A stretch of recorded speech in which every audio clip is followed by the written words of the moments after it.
The blizzard came down on the Colorado mountains like a living thing, loud and hungry, swallowing the world in white. Snow slammed against the small wooden cabin as if trying to break its way inside.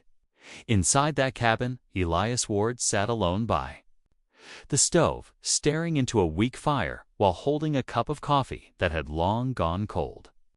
He had been alone for years, long enough that silence felt normal and company felt like danger. Then came the sound that made his heart jump. 3 knocks, soft, shaky, almost unsure. Elias frowned and slowly set the cup down.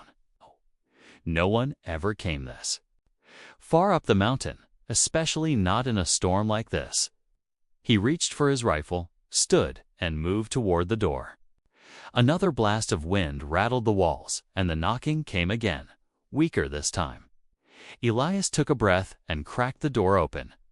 The wind rushed in hard, carrying snow and ice straight into his face. Through the white blur stood 3 figures, barely upright, shaking as if they might collapse at any second. 3 Apache women. Their clothes were torn and soaked. Their dark hair clung to their faces. Their bare feet were blue from the cold and crusted with dried blood.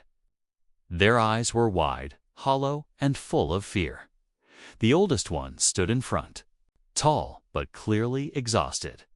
She forced herself straight and spoke in a rough, broken voice.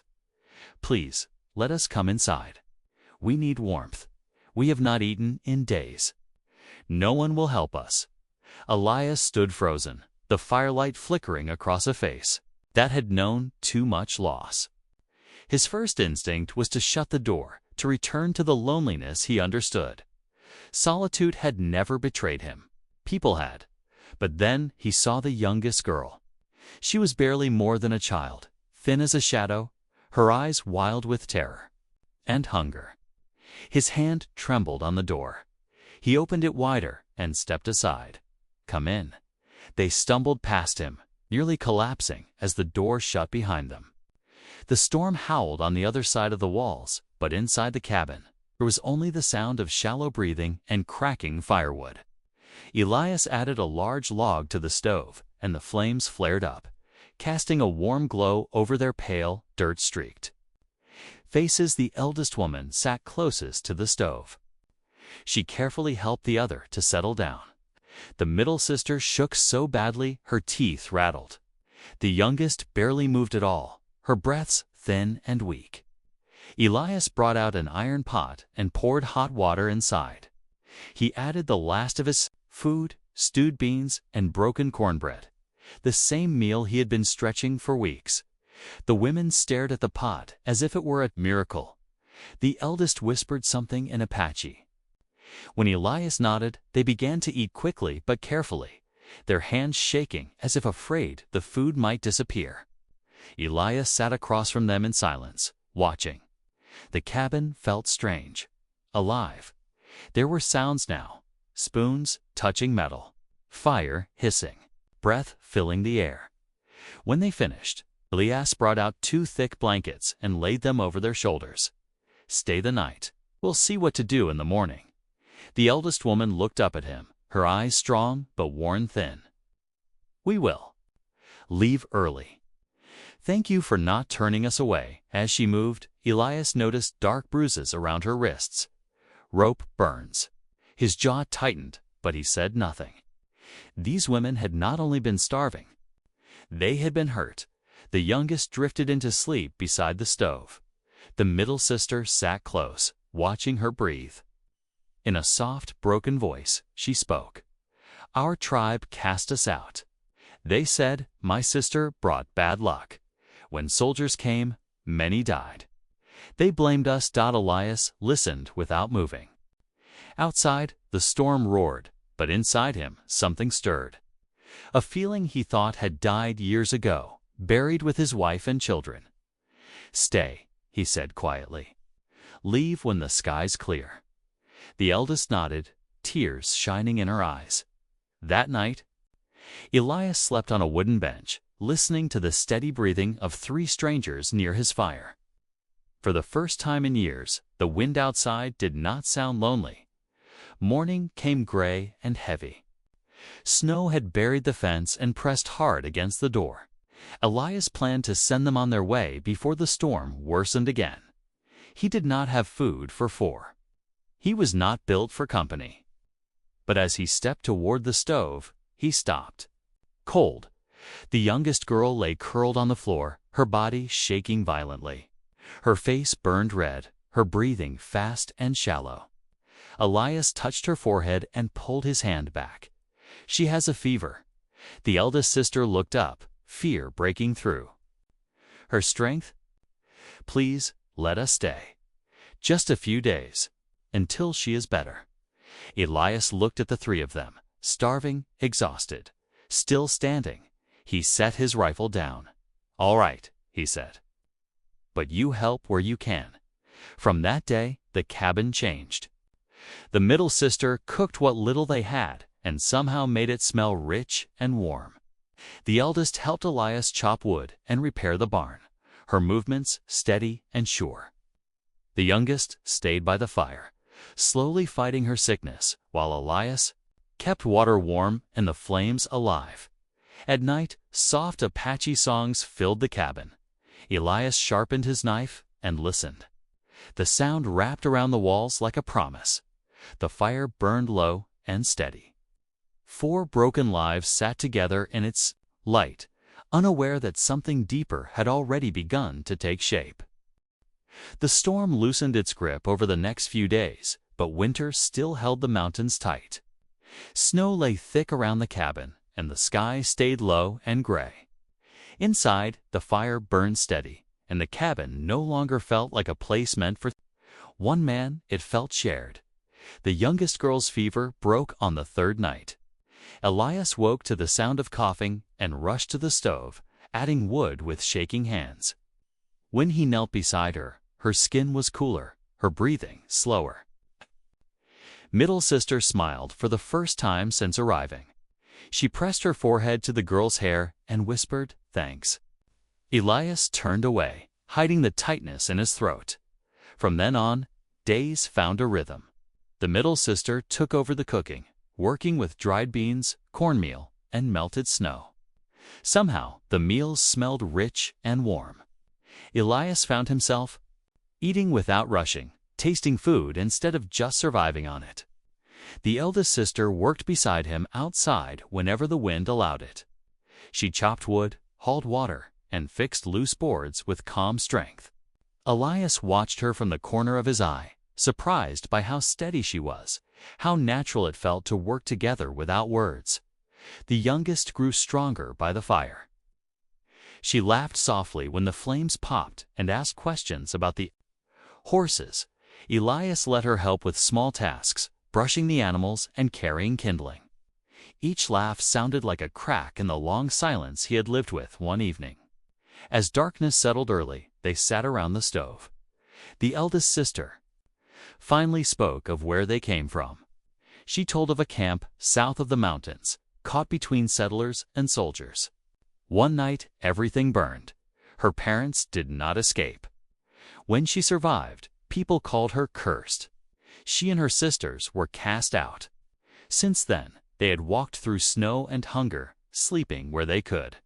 Elias listened, his face hard, but his eyes distant. When she finished, he spoke without looking up. He told them about the sickness that took his children in 1 week, and the wife who followed them soon after. He told them how the cabin became quiet after that, too quiet, and how he stopped expecting anything from the world. No one spoke for a long time. The fire popped softly. The middle sister stirred the pot. Finally, she said that pain did not make people weak. It showed who could survive. The eldest sister looked at Elias, then really looked at him, and something in her eyes changed. Trust began there, quiet and strong. On the 4th night, the wind returned with anger. Snow slammed in 2. The walls. Elias jumped up, pulling on his coat. He called for the eldest sister to help him brace the door. They fought the storm together, tying ropes and nailing boards while snow cut at their faces. A wall-board came loose and they lifted it together, shoulder to shoulder, hands pressed tight on the beam. The cold burned, but where they touched, warmth spread, surprising them both. When the door was finally secured, they collapsed on the porch, breath steaming. Elias helped her stand. So, she said she once believed she would die in the snow. Not now. They held each other's gaze as the storm roared, something unspoken passing between them. Morning came clear and bright. Sunlight spilled over untouched snow. The youngest laughed at the chickens stepping cautiously into the cold. For the first time, Elias smiled without effort. "Storms pass," he said. "You keep the fire burning." The eldest sister understood what he meant, and the understanding stayed. With her days turned into weeks. Snow melted slowly. The cabin filled with small changes. Cloth on the table, herbs by the window, songs at night. Elias and the eldest sister repaired the barn roof together. When she slipped once, he caught her. She thanked him quietly and turned away, hiding a smile. Then one morning hoofbeats echoed across the field. Elias stiffened. 5 riders approached. At the front rode the mayor of Pine Creek with townsfolk behind him. Their faces were cold. The mayor called out, saying Elias was harboring savages and that there was no place for them here. The sisters froze. Fear returned like a shadow. Elias stepped forward and rested his hand on the fence. He said they were his family. If they had to leave, he would leave with them. The mayor laughed at first, then stopped when Elias did not back down. After a tense silence, the mayor set a condition. 1 season. Make the land live again. Plant, harvest, prove it. If the farm thrived, they could stay. If not, they would be gone. Elias agreed without hesitation. When the riders left, the eldest sister asked why he stood against the town. Elias said no one had the right to drive his family from their home. Tears fell then, not from fear, but from relief. They turned back to the land together, knowing the real test had just begun. Spring came slowly, as if the land itself was unsure it deserved another chance. The snow melted into dark, wet earth, and thin streams of water ran down the fields.